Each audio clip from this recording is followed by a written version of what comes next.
Alright, so let's talk about R. Kelly. The man who went from being one of the greatest R&B singers in the world to literally sitting behind bars.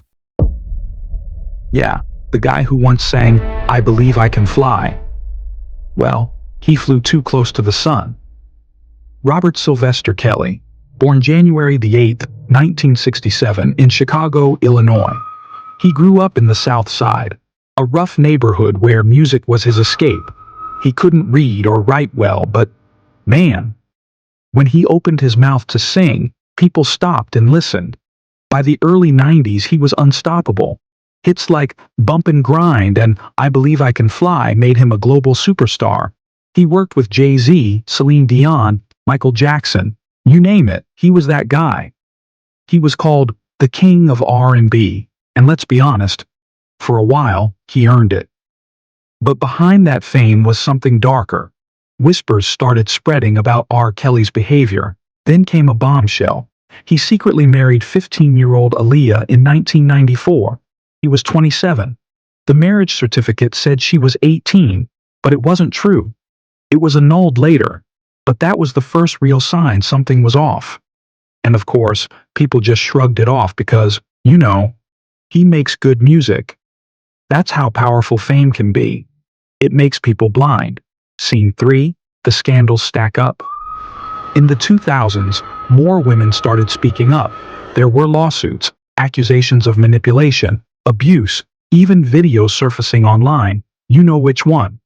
But somehow, he still performed, still made money, still had fans screaming his name. It's like the music industry didn't care as long as the hits kept coming. Then came 2019. A 6-part documentary dropped, Surviving R. Kelly. It wasn't rumors anymore. These were real women, real stories, real pain. The world watched, horrified.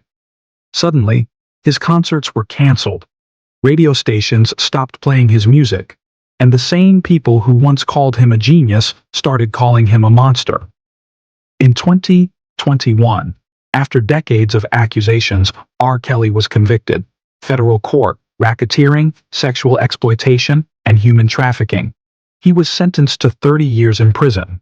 Just like that, the king of R&B became inmate number 09627-424. Here's the sad part.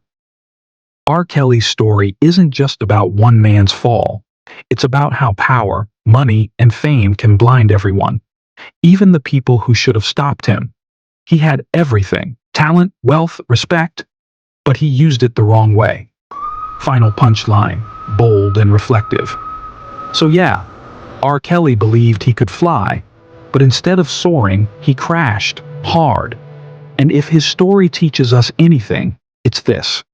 You can escape the law for a while, but you can't outrun the truth.